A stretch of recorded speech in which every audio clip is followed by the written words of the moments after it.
মহারাজ, বুদ্ধি না খাটালে কোনো কাজই হয় না। আবার বড় বড় বকনি ঝাড়ছো। যদি তুমি এই রাজসভায় না থাকতে না, দেখতাম তুমি তোমার ওই পেট মোটা বুদ্ধির জোরে কতদূর কি করতে পারতে। মহারাজ, মন্ত্রী মশাই কিন্তু আমাকে হ্যাটা করছেন। হ্যাঁ, এই তো গোপালকে জব্দ করার একটা দারুণ সুযোগ পাওয়া গেছে। এটা নাকি তুমি ভয় পাচ্ছ গোপাল? তার বলতে মহারাজ, দেখছেন না গোপালের ভুঁড়িটা কেমন ভয়ে চুপসে গেছে। কিসের ভয়? হ্যাঁ, কিসের ভয়? বুদ্ধি থাকলে মহারাজের রাজসভা আর হাটে বাজারের ময়দান সব এই গোপালের কাছে সমান। তাই নাকি? দেখছেন দেখছেন মহারাজ, দেখছেন গোপাল কিভাবে আপনাকে অপমান করছে। ও, তাহলে তো তোমার বুদ্ধির দৌড় দেখতেই হয়। হ্যাঁ, তাহলে বলুন কিভাবে আমি আমার বুদ্ধির দৌড় দেখাবো? বেশ বেশ, তাহলে আমি তোমার সব সম্পত্তি কেড়ে নিলাম এই মুহূর্তে। আয়, কে আছিস?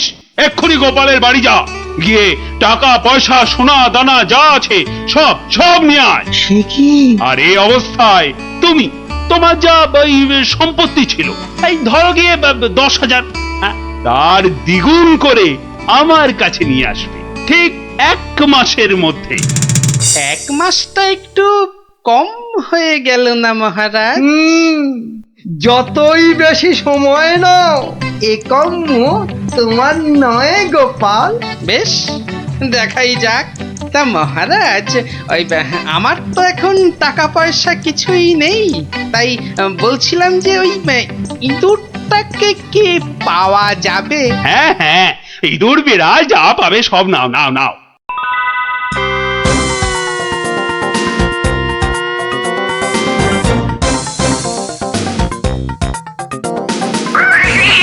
দেখছি দেখছি কোথায় তোর খাবার পাওয়া যায়। কতবার বলেছি মিষ্টি খাওয়ার অভ্যেস কর, তাহলে তো দোকান থেকেই দিতে পারি রসগোল্লা নয়তো সন্দেশ। কুচুমুচু বাবা ইঁদুর, সোনা মনা তোমাকে কার ঘরে গচ্ছাই। আরে ভোলা ময়রা না? বেটা নিশ্চয়ই বেড়ালের জন্য ইঁদুর খুঁজতে বেরিয়েছে। আরে বাবা, একটু ধৈর্য ধর। ইগো, ইঁদুর নেবে নাকি? ভালো মোটা ফটকা ইঁদুর। সেই খুঁজতেই তো বেরিয়েছি। ও ও তা বাবা, ও কত দাম নেবে গো? বেশি না, মাত্র 5 টাকা। 5 টাকা একটা ইঁদুরের? রাজবাড়ির জন্য নিয়ে যাচ্ছি, তুমি চেনাশোনা লোক তাই বললাম ওই 5 টাকা। না নিলে থাক। না না না না গোপাল, আমাকেই দাও বরং। এই নাও 5 টাকা। যাক, 5 টাকা তো পাওয়া গেল। এবার দেখতে হবে এটা দিয়ে আর কি করা যায়।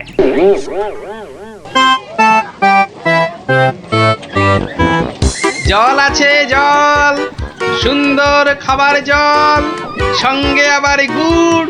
এসো, খেয়ে যাও, খেয়ে যাও। এই দেখো খাবার জল, সঙ্গে আবার গুড় দিচ্ছি। এসো এসো, সুন্দর জল আর তার সঙ্গে গুড় খেয়ে শরীর মন ঠান্ডা করো। আরে দাও দাও দাও এসো দাও। এসো এসো।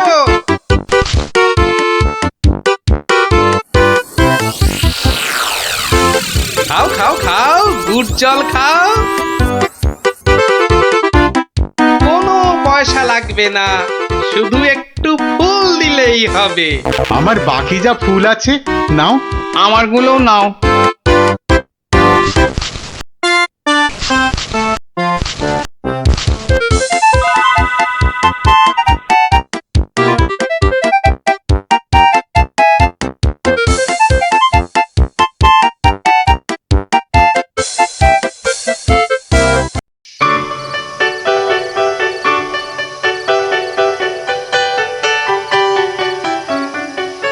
নাও নাও নাও, মালা গাঁথো। সব কটা মালা আবার হাটে নিয়ে বেচতে হবে। তুমি কোনো চিন্তা করো না, আমি যখন হাত দিয়েছি তখন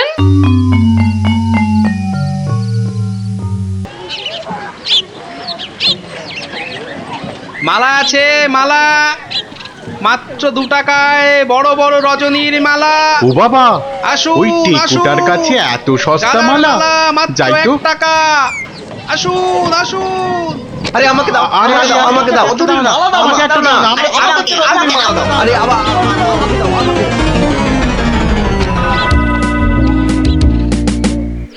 দেখি 1 2 বাবা, পুরো 200 টাকা মাত্র একটা ইঁদুর থেকে। ভালোই হচ্ছে, তবে আরেকটু ভালো করে ব্যবসাটা করতে হবে। ও বাবা, এই দেখো আকাশ কালো করে এসেছে দেখছি। এটা মনে হচ্ছে যখন তখন বৃষ্টি নামবে। এই রে, বলতে বলতে নেমে গেল। রে বাবা, বাবা কি দাপট বৃষ্টি! ও সঙ্গে আবার কি ঝড়! দৌড়তে হবে, দৌড়ই দৌড়ই।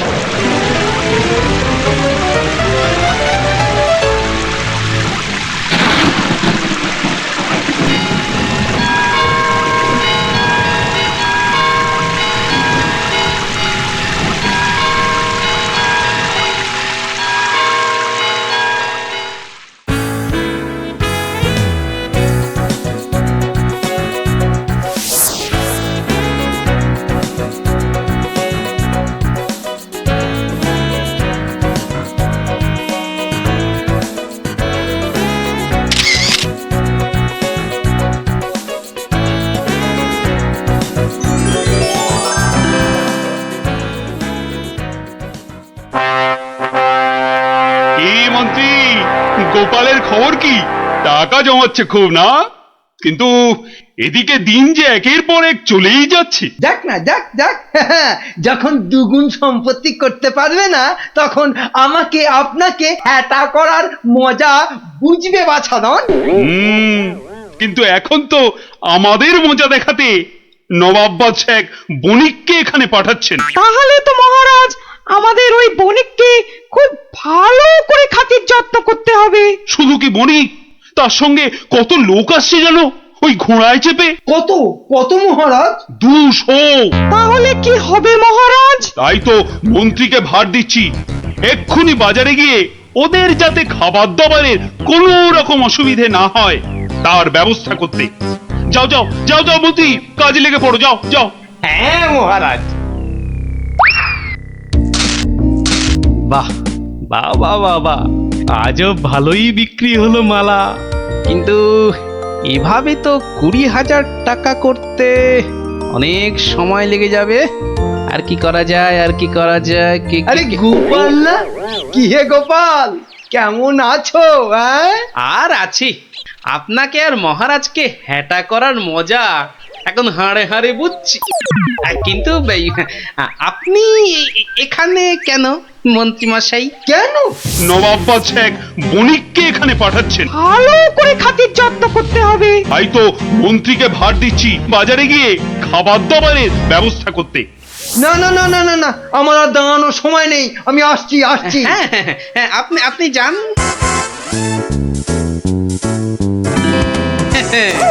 200 ঘোড়া আসবে, মানে ঘোড়ার জন্য ঘাসও লাগবে।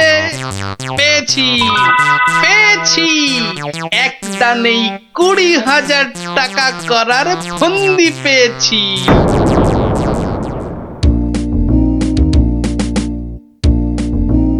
আচ্ছা, আর কতক্ষণ এভাবে দাঁড়িয়ে থাকতে হবে বলো তো? ওই তো তোর ঘাস কাটা হয়ে গেছে, এবার এলো বলে ওরা।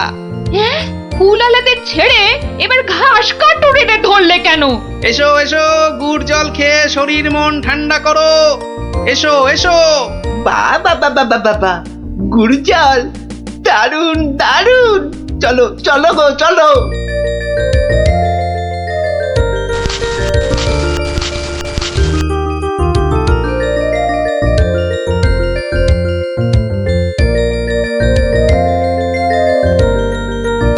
কিন্তু তুমি ওদের কাছ থেকে তো তো জল আর গুড়ের জন্য কিছুই নিলে না। নেব নেব, কিন্তু কদিন পরে নেব। কি যে করছো আর কেনই বা করছো, কিছুই মাথায় ঢুকছে না আমার।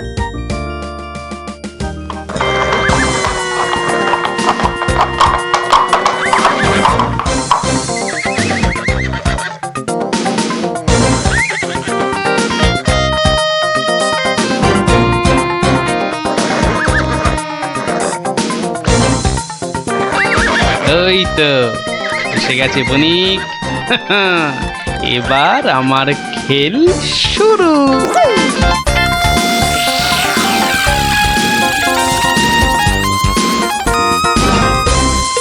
মহারাজ মহারাজ, নবাবের পাঠানো সেই বণিক আর তার দলবল এসে পড়েছে মহারাজ, এসে পড়েছে। তো আমার কাছে না এসে যাও, আগে রান্নাঘরে যাও। আরে দেখো খাবার দাবার তৈরি হলো কিনা। কদিন তো গুড় জল খাওয়ালাম, তো আজ আমি তোমাদের একটা আবদার করব। বলো বলো।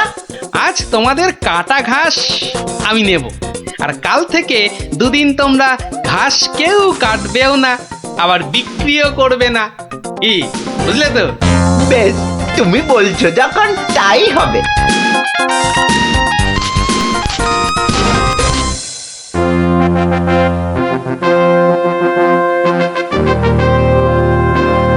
খান খান, এই খোদ খোদ নবাবের লোক, আপনারা মন প্রাণ দিয়ে খান, নইলে আবার নবাব বৎস আমার উপর গোসা করবেন।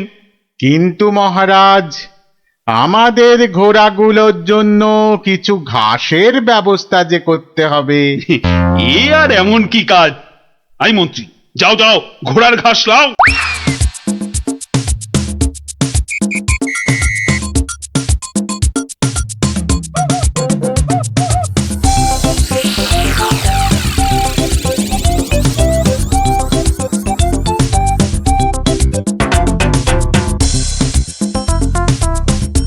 কি রে বাবা, বাকি ঘাস কাটুরেরা গেল কোথায়? হ্যাঁ, ওরা সবাই কাজে ছুটি নিয়েছে মন্ত্রীমশাই।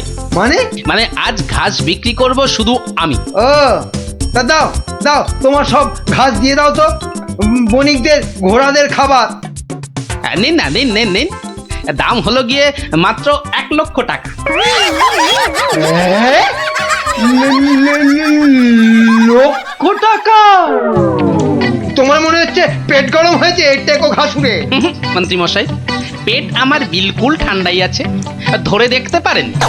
এটা ওই যে বললাম, 1,00,000 টাকার 1 পয়সা কমে এই ঘাস আপনি পাবেন না। কি? তোমার এত বড় সাহস? তুমি জানো এই ঘাস আমি নিতে এসেছি খোদ মহারাজের আদেশে। সে আপনি মহারাজ বা নবাব যার ভয় দেখান না কেন, এই ঘাস তো আমারই।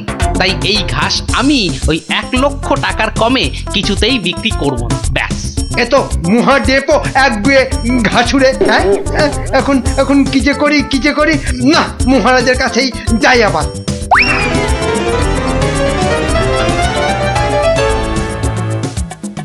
কি হলো মন্ত্রী? আরে আরে ঘাস কোথায়? কি করে আনবো? অনেক দাম চাইছে, 1,00,000 টাকা। হ্যাঁ, এ কি মগের বললুক নাকি? কে কার এত সাহস যে ঘাসের জন্য 1,00,000 টাকা দাম চায়? কি মহারাজ, ঘাসের ব্যবস্থা হলো? ঘোড়াগুলো যে খিদের জন্য ডেকেই চলেছে তখন থেকে। না মানে ওই কি আবার মানে করছেন? হ্যাঁ, কি আবার মানে করছেন? সামান্য ঘাস জোগাড় করতেই সকাল গড়িয়ে দুপুর গড়িয়ে বিকেল হতে চললো, তবুও ঘাসের দেখা নেই। না না না, আমার দেখছি নবাবের কাছে নালিশ করতেই হচ্ছে। আরেকটু অপেক্ষা বণিক মশাই, মানে আমি নিজেই ব্যবস্থা করছি। আই চলো মন্ত্রী, যদি কোনো কাজটা তোমাকে দিয়ে হয়, সত্যি চলো চলো।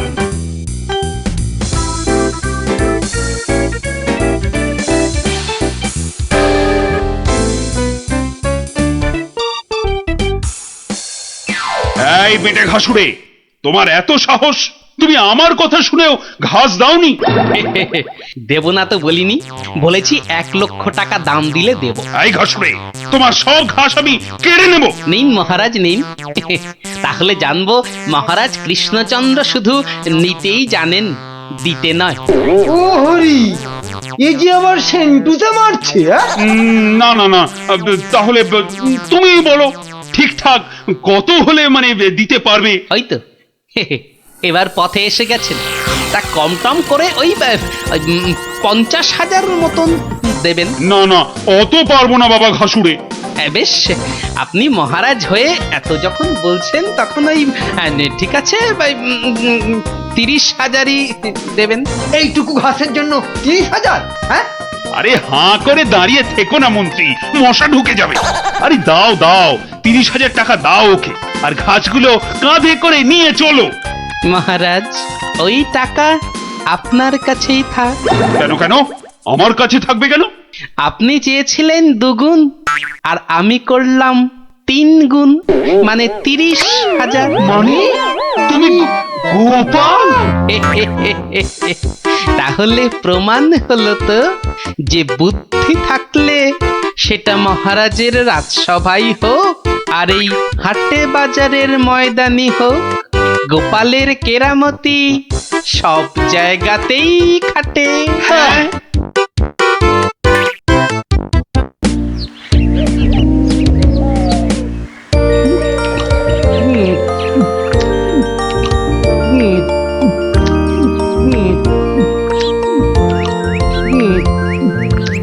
কি গো গোপাল দাদু, খাওয়া হলো? আর কতক্ষণ বসে থাকবো? হ্যাঁ হ্যাঁ, আর খেতে হবে না, এবার শুরু করো তো তাড়াতাড়ি। ও গোপাল দাদু, একটা গল্প বলো না। আরে বলছি একটু জল খেয়ে নি।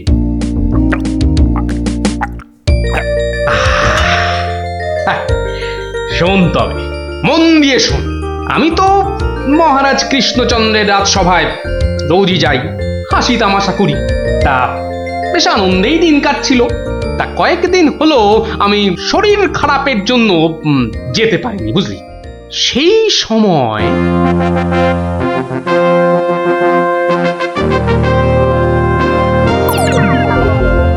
জাহাপানা, আপনি কি কিছু ভাবছেন? ভাবছি উজির, ভাবছি। কি ভাবছেন জাহাপানা? আচ্ছা উজির, হিন্দুদের কি একটা মহাকাব্য আছে না, কি যেন নাম? হিন্দুদের মহাকাব্য? কি যেন জাহাপানা, কি যেন নাম মহাকাব্যটার? খামোশ, প্রশ্নটা আমি তোমাকেই করেছি, উত্তরটা যদি আমি জানতাম তাহলে তোমার মতো একটা আহম্মকের কাছে কি জানতে চাইতাম? তাড়াতাড়ি বলো কি নাম। কি যেন মহাভারত জাহাপনা। মহাভারত! দেখেছেন, আমার সাথে থাকতে থাকতে এরাও কেমন পণ্ডিত হয়ে উঠেছেন। থামো। মহাভারত, একটা মহাভারত চাই। এই কথা আমি এক্ষুনি আনানোর বন্দোবস্ত করছি জাহাপানা। থামো, হিন্দুদের মহাভারত নিয়ে আমি কি করব? আমার একটা নবাবী মহাভারত চাই। নবাবী মহাভারত? নবাবী মহাভারত। তা কি করে সম্ভব জাহাপানা? সেসব আমি কিছুই শুনতে চাই না। চাই মানে চাই, আমার নবাবী মহাভারত চাই। আগে বুঝেছি জাহাপানা, চাপা খুঁজে ফেরে পরশ পাথর। কিছু বললে নাকি? না জাহাপানা, কি করা যায় দেখি। আমার মাথায় একটা মতলব এসেছে। শুনেছি মহারাজ কৃষ্ণচন্দ্রের সভায় নাকি অনেক পণ্ডিত আছেন। হ্যাঁ জাহাপানা, ঠিকই শুনেছেন। ওনাকে এক্ষুনি চিঠি লিখে আমার ইচ্ছেটা জানিয়ে দিন। জো হুকুম জাহাপানা, কিন্তু মানে কি লিখবো যদি একটু বলে দেন। যত সব অপদার্থ জুটেছে আমার সভায়, কি লিখবে সেটাও নাকি আমাকেই বলে দিতে হবে। লিখবে, যত শীঘ্র সম্ভব আমাকে একটা নবাবী মহাভারত লিখে পাঠানো হোক, তার জন্য যা খরচ তা আমি সব দেবো, কিন্তু আমার নবাবী মহাভারত চাই। না পেলে কিন্তু সবার গর্দন যাবে। জো হুকুম জাহাপানা, আমি আজই চিঠি দিয়ে লোক পাঠাচ্ছি।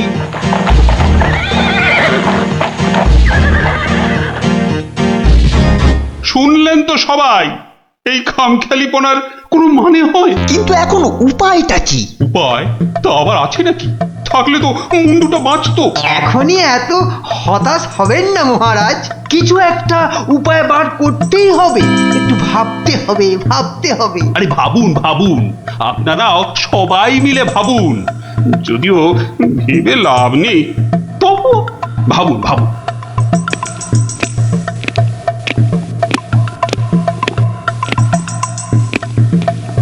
ধুস ধুস, ধুস, উমহাম না করে ভাবুন সেনাপতি। মহারাজ, একটা কাজ করলে হয় না? কি কাজ? মহারাজ, আপনি নবাবকে লিখে পাঠান, যে কাব্য নবাব নিজে রচনা করবেন সেই কাব্যই একমাত্র নবাবী মহাভারত হতে পারে। সাধু সাধু সাধু। থামুন মন্ত্রী, আপনি কি বিদ্রোহ চাইছেন? অনর্থ হয়ে যাবে। নবাব আমাকেই বিদ্রোহী বলে আমার এই সাধের মুন্ডুটা ঘ্যাচাং করে। না না না না না, এ অসম্ভব, এ অসম্ভব। দূর, একদম বাজে মতলব। এটা একটা উপায় হলো? দূর। প্রণাম মহারাজ। শেষ প্রণাম করে নাও, এরপর আমার ছবিতে মালা ঝুলিয়েই রোজ প্রণাম করতে হবে। তাহলে আজই আমি বেশ ভালো দেখে কয়েকটা রজনীগন্ধা ফুলের মালা তৈরি করতে বলি। থামো, এখন রসিকতার সময় নয় গোপাল। এ আমার মুন্ডু বাঁচানোর প্রশ্ন গোপাল। শুধু আপনার নয় মহারাজ, আমাদের মুন্ডুও তো ফেসে রয়েছে। যাক, মাত্র আমার মুন্ডুটাই তাহলে বেঁচে থাকবে, নিশ্চিন্ত হওয়া গেল। আহ, গোপাল, বললাম না এটা রসিকতার সময় নয়। আগে মহারাজ, ওই সমস্যাটা যদি একবার খোলসা করে বলেন তাহলে আমি একটা উপায় বলে দিতে পারি। মন্ত্রী, গোপালকে সব খুলে বলো। আপনি, আমি, আমরা সবাই ভেবে যে সমস্যার সমাধান বার করতে পারছি না, সেই সমস্যার সমাধান করবে গোপাল। দেখো কাণ্ড, যাদের দ্বারা যে কাজ হওয়ার নয় সে কাজ তারা করবে কি করে মন্ত্রী মশাই? শোনো গোপাল, তুমি কাতুকুতু দিয়ে লোক হাসাতে পারো বটে, কিন্তু একটা গোটা মহাভারত রচনা করা তোমার কাম্য নয়। তাও এ যেমন তেমন মহাভারত নয়, নবাবী মহাভারত। নবাবী মহাভারত? এই ব্যাপার? হাসছো তুমি, তুমি হাসছো? আমাদের গর্দান যেতে বসেছে আর তুমি দাঁত বার করে হাসছো? সত্যি তুমি গন্ডমূর্খ। ঠিক বলেছেন মহারাজ, এ কম্ম আমার মতো মূর্খের নয় মহারাজ। মন্ত্রী মশাইয়ের মতো পণ্ডিত লোক থাকতে আমার কাজে হাত দেওয়া ওই বামন হয়ে চাঁদে হাত দেওয়ার মতো। আপনি আপনি এই নবাবী মহাভারত লেখার দায়িত্ব ওই মন্ত্রী মশাইয়ের কাঁধেই চাপিয়ে দিন মহারাজ। থামুন থামুন গোপাল, নবাবের খামখেয়ালিপনার উপদ্রব থেকে তুমি আমাকে আগেও উদ্ধার করেছো মানছি, কিন্তু এবারকার ব্যাপারখানা তোমারও সাধ্যের অতীত। আপনি ভুল করছেন মহারাজ। এই নবাবী মহাভারত যদি কেউ লিখতে পারে সে হলাম আমি মহারাজ। পরীক্ষা প্রার্থনীয়। ভেবে দেখো বাপু, শেষকালে ডোবাবে না তো, তাহলে কিন্তু তোমারও বিপদ, আমাদেরও বিপদ। আগেও যখন ডোবাইনি এবারও ডোবাবো না মহারাজ। বেশ, কি করতে হবে বলো? তোমার এই নবাবী মহাভারত লিখতে কত খরচ হবে সব তো নবাবকে জানাতে হবে। আগে আমার বিশেষ কিছুই চাই না, আপনি নবাবের কাছ থেকে 4 মাস সময় চেয়ে নিন, আর খরচা বাবদ 5000 স্বর্ণ মুদ্রা। ব্যাস ব্যাস, এইটুকুতেই হবে। বেশ, মন্ত্রীমশাই শুনলেন তো, নবাবকে শীঘ্রই পত্র পাঠান। যথাজ্ঞা মহারাজ। তার নবাবী মহাভারত লিখবে কোথায়?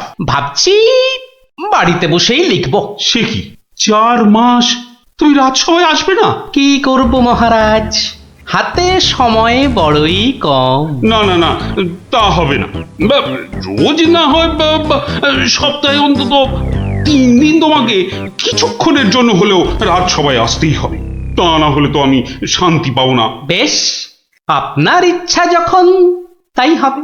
এখন তাহলে আমি আসি মহারাজ। এসো।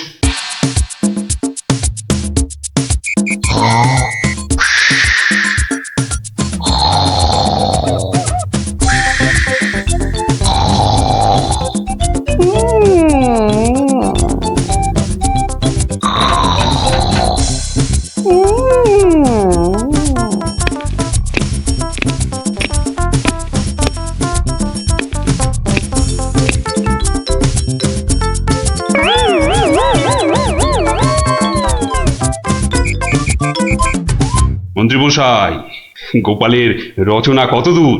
খবর নিন, খবর নিন। নবাব তো ভীষণ তাড়া দিচ্ছে। আর 4 মাস তো আজই শেষ হচ্ছে নাকি?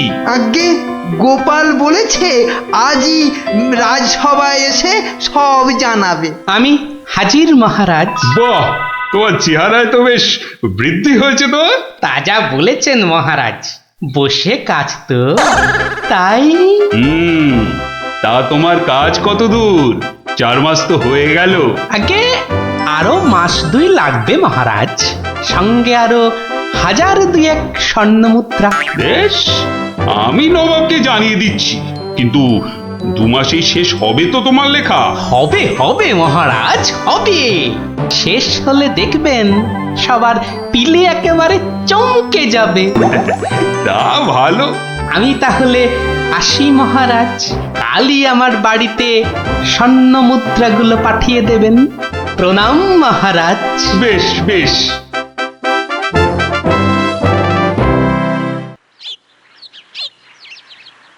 দেড় মাস পার হয়ে গেল, গোপালের খবর কি?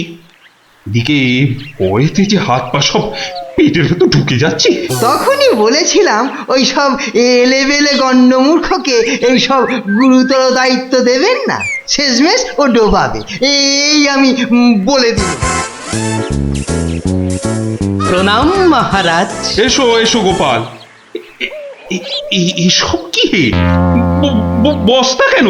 আগে এতেই তো রয়েছে সেই নবাবী মহাভারত। বস্তায়? আমাদের মহাভারত তো একটাই খণ্ড, তো নবাবী মহাভারতের জন্য 5-5টা বস্তা? আগে নবাবী মহাভারত তো তাই মহারাজ অনেকগুলো খণ্ড হয়ে গেল। তা বেশ, তা তোমার কাজ তাহলে সম্পূর্ণ? আগে একটুখানি বাকি মহারাজ, সেটা ওই নবাবের কাছে গিয়েই সম্পূর্ণ করতে হবে। আপনি কালই আমার যাওয়ার ব্যবস্থা করুন মহারাজ। বেশ, যেমন তোমার ইচ্ছা।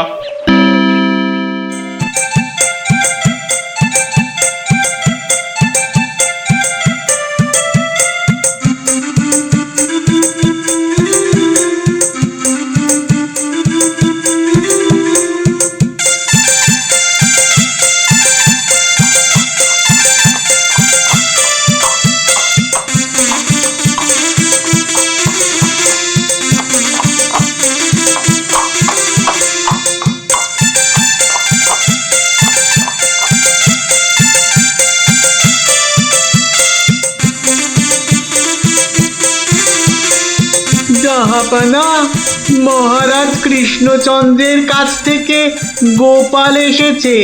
আদাব জাহাপনা। গোপাল, আসন গ্রহণ করুন।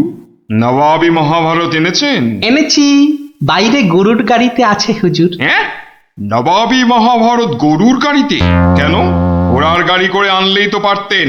আগে ঘোড়া বড়ই দ্রুতগামী প্রাণী হুজুর, ঘোড়া জোরে ছুটলে অত মূল্যবান বই ছিঁড়ে যেতে পারে, তাই আমি। ঠিক ঠিক। তা মহাভারত রচনা শেষ হয়েছে তো? আগে প্রায় শেষ হুজুর, কিন্তু কিন্তু হুজুর একটা জায়গায় না আটকে গেছি। ওটুকু হলেই একেবারে সম্পূর্ণ হয়ে যায় হুজুর। আটকে গেলেন কেন? আগে হুজুর একটি প্রশ্নের উত্তর জানি না বলেই অঘটনটা ঘটেছে হুজুর। এর উত্তর একমাত্র আপনার কাছেই আছে। প্রশ্ন? কি এমন প্রশ্ন বলো শুনি। আজকে আমাদের মহাভারতে ছিল দ্রৌপদীর পঞ্চস্বামী, মানে ওই 5 জন খসম ছিল। তাতে কি হলো? বলছি হুজুর, বলছি পঞ্চস্বামী মানে 5 খসম। তা আপনার বেগমের বাকি 4টি খসমের নামটা জানলেই আমার লেখা শেষ হয়ে যাবে হুজুর। তওবা তওবা তওবা, উফ, দূর হও দূর হও দূর হও। বলুন হুজুর, বলুন আপনার বেগমের বাকি স্বামীদের নাম কি? আমাকে তো লিখতে হবে হুজুর। ছিঁড়ে ফেলো, বলুন। ছিঁড়ে ফেলো। তোমার ওই মহাভারত চাই না, দেখো কাণ্ড। চাই না আমি। সে কি, এত কঠিন পরিশ্রমের সাধনার ফসল নষ্ট করে ফেলবো হুজুর? বললাম তো চাই না ওই ছাই ভস্য নবাবী মহাভারত। ফেলে দাও, ফেলে দাও। আমার এই মন্দ কপাল, ভেবেছিলুম নবাবী মহাভারত রচনা করে 5,000 স্বর্ণ মুদ্রা পুরস্কার পাবো, আর আপনি বলছেন ছিঁড়ে ফেলতে। না না, পুরস্কার তুমি পাবে, কিন্তু তোমাকে আর ওই ছাই ভস্য লিখতে হবে না। আর যা লিখেছো তা নিয়ে যেন আর 5 কান করো না। উজির, কালকে 5,000 স্বর্ণ মুদ্রা দিয়ে বিদেয় করো। তওবা তওবা। নবাবের দয়ার শরীর।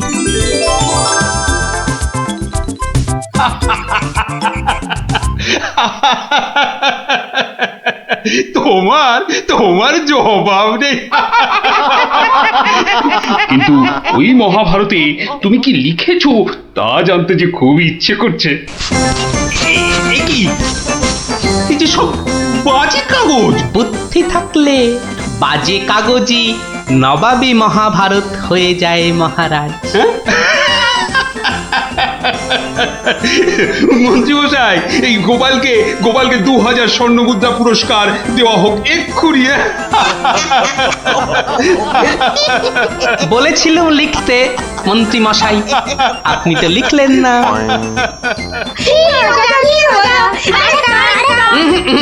আজ আর নয়, তোরা এবার সব বাড়ি গিয়ে পড়তে বস। আমিও যাই, রাজসভায় যাই, দেখি আবার কিছু লিখতে হয় কিনা। আরে আমিটা বাবারি, কি মুশকিল? আরে আমি মুশকিল। আরে এই আমিটাকে, ওরে বাবারে বেরিয়ে গেল। ওরে বাবা। উফ, আমি রানী। রানী তাড়াতাড়ি বেরো, আমি যা দাঁড়াতে পারছি না। দাঁড়াও আসছি। দাঁড়াতে পারছি না, তাড়াতাড়ি সরো।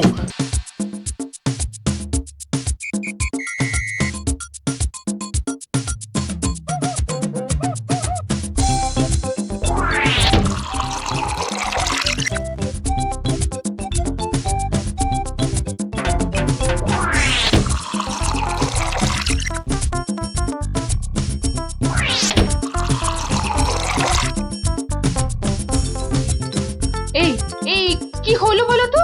রাজসভা থেকে সকাল সকাল ফিরে এলে, আর গাড়ু নিয়ে না হয় বার 5-6 দৌড়লে। আরে সাধে কি দৌড়চ্ছি, আমার পেট আমার দৌড় করাচ্ছে গিন্নি। কেন কিছু উল্টো পাল্টা খেয়েছো? সেরকম তো কিছু খাইনি গো। তাহলে এরকম হচ্ছে কেন? জানি না, কিচ্ছু বুঝতে পারছি না। এই রে, আবার যেতে হবে।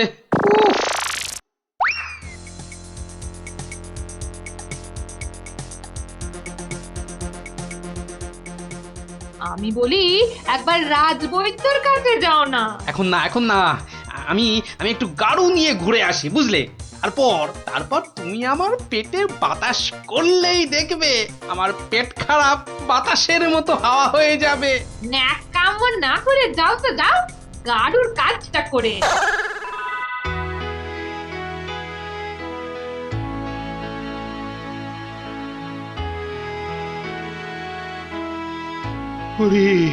ওরে কি কোথায় আছিস?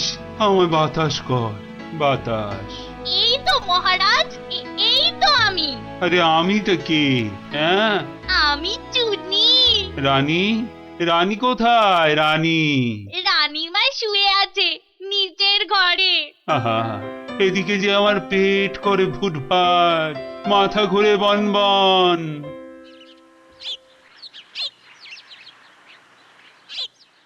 এই যে মহারাজ, ঘোল এনেছি, খেয়ে শান্ত হন।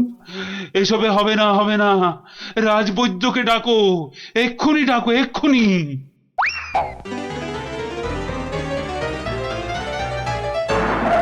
রাজবৈদ্য আসতে পারছেন না, তিনি এখন ভয়ানক ব্যস্ত। কেন কেন কেন? আমি ডেকে পাঠালাম আর সে আসতে পারছে না? রাজ্য শুদ্ধ লোকের পেট করে গুরু গুরু। আহ, কি সব যে হলো শুরু! আমাশা মহারাজ, আমাশা, আমাশা মহামারীর আকার নিয়েছে। ডাকো ডাকো, মন্ত্রীকে ডাকো, সে একটা উপায় বের করুক এক্ষুনি। সেও আপনার মতো শুধু আসছে আর যাচ্ছে, আসছে আর যাচ্ছে। বলো কি? আর আর আমার গোপাল, সে কোথায়? তাকে মাফ করুন মহারাজ, তারও একই হাল। সে এখন শুয়ে শুয়ে পেটে তার হাত পাকার বাতাস খাচ্ছে। আহ, এ তো আচ্ছা মুশকিলে পড়লাম। এবার আমাদের কি হবে গুরু? আর গুরু বলিস না, আমাকে লজ্জা করে। ঠিকঠাক মতো চুরি করতে পারলাম না এই কয়েক মাসে। তবু তোমার মধ্যে একটা ওই চোরের ঘরানা আছে তো? তা ঠিক বলেছিস। আমার বাবা চোর, আমার দাদু চোর, আমার দাদুর বাবাও চোর, আমার দাদুও চোর। থাক থাক, আর বলতে হবে না। তাহলে সেই তুমি বলছো তোমাকে গুরু বলবো না? হ্যাঁ, ঠিক আছে, ওর যখন এত ইচ্ছে তখন বল। দেখ, আমাদের তো ওর সমাজ থেকে বের করে দিয়েছে, কিন্তু আমরা সামনের 7 দিনের মধ্যে হয় চুরি না হয় জোচ্চুরি কিছু একটা করে দেখাতে পারি, তাহলে তাহলে আমাদের আবার ফিরিয়ে নেবে। চুরি করতে গিয়ে ধরা পড়লে তো মার খাবোই। ওরে বাবারে, খুব লাগবে। তার থেকে অন্য কিছু ভাবো। চুরি মানে লোককে বোকা বানানো, কিন্তু কাকে? যাকে হাতের সামনে পাবো তাকে।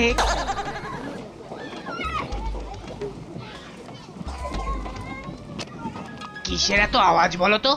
রাজবৈদ্যের বাড়ির সামনে জটলা কেন রে?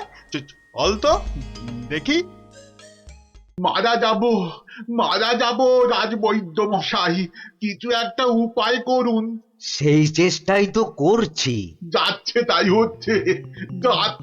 হচ্ছে, সকাল থেকে না হোক 8 বার কাপড়ে চোপড়ে হুড়ি বাবা রে, মারা যাব। এই বড়িগুলো খাও, আর একদিন পুকুরের জল না খেয়ে নদী থেকে জল খাও।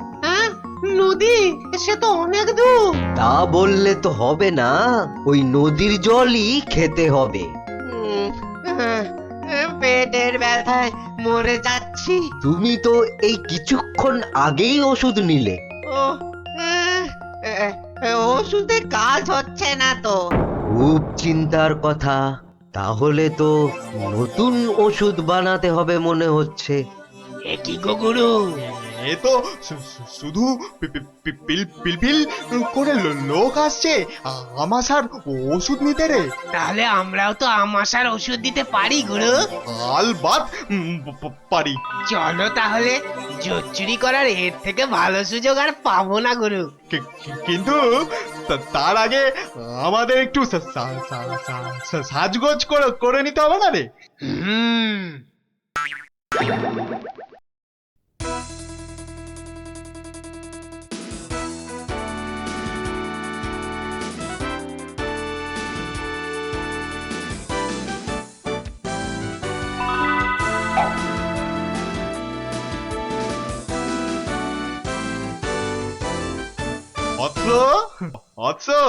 তোমার কি এখানেই থাকা হয়? হ্যাঁ, কিন্তু আপনাদেরকে তো চিনতে পারছি না।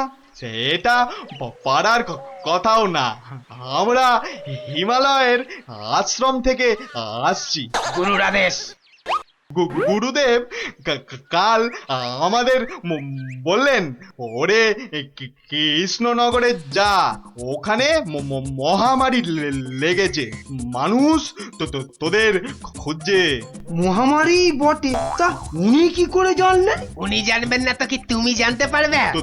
তোমাকে দেখে তো বেশ ভালো ও ভদ্র বুদ্ধিমান বলেই মনে হচ্ছে। তোমাকে এই ফর্দ দেখে ওষুধটা তৈরি করে বিলি করতে হবে। কেন আমি কেন? এটা ওনারই আদেশ যে কোনো ভালো ভদ্র বুদ্ধিমান ব্যক্তিকেই এই ওষুধ তৈরির ভার দিতে হবে। না মানে মানে হয়েছে কি, তোমার আপত্তি থাকলে অবশ্য অন্য কথা। তাহলে গোপালের বাড়িটা বলে দাও দেখি। কেন গোপালের বাড়ি কেন? গুরুদেব বলেছেন কাউকে না পেলে ওর কাছে যেতে। কি এই ওষুধ সেই ভুঁড়ি বাবা গোপালের হাতে চলে যাবে? না না না, এ কিছুতেই হতে দেওয়া যায় না। আরে বাবা তাড়াতাড়ি বলো গোপালের বাড়িটা কোন দিকে? বলছিলাম যে আমার কোনো আপত্তি নেই, আপনাদের গুরুদেব মানে আমারও গুরুদেব। দিন দিন ঔষধের ফর্দটা দিন সাধু বাবা। এই যে এক হাতে ওষুধের ফর্দ আর এই হাতে। ও হাতে কি? গুরু দক্ষিণা। ও এই যে। তোমার ভালো হোক বাবা, তুমি সবার আমাশা সারিয়ে বেড়াও।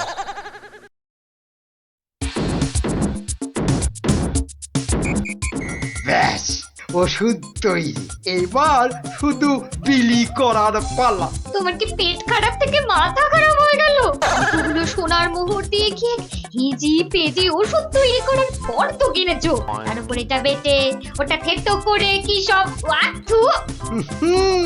গিন্নি, এ যে সে এলাং থালাং ওষুধ নয়, এ হলো হিমালয়ের আমাশা সারানোর অব্যর্থ ওষুধ। কিন্তু তুমি যে নিজের পকেট থেকে কতগুলো সোনার মোহর খরচ করলে, সেগুলোর দাম তুলতে হবে তো নাকি? কি বলছো গিন্নি? হ্যাঁ, এই ওষুধ বিক্রি করে টাকা নিলে যদি হিমালয়ের গুরুদেব রেগে যান, তাহলে যদি ওষুধে কাজ না হয়। এই বুদ্ধি নিয়ে যে কি করে মন্ত্রিত্ব পরীক্ষায় পাশ করলে বলো তো? তোমাকেই শুধু বলছি গিন্নি, টুকে টুকে পাশ করেছি। আচ্ছা বেশ, তাহলে তুমি বলো কি করব? গোপালের ওই 5টা বাচ্চাকে ধরো।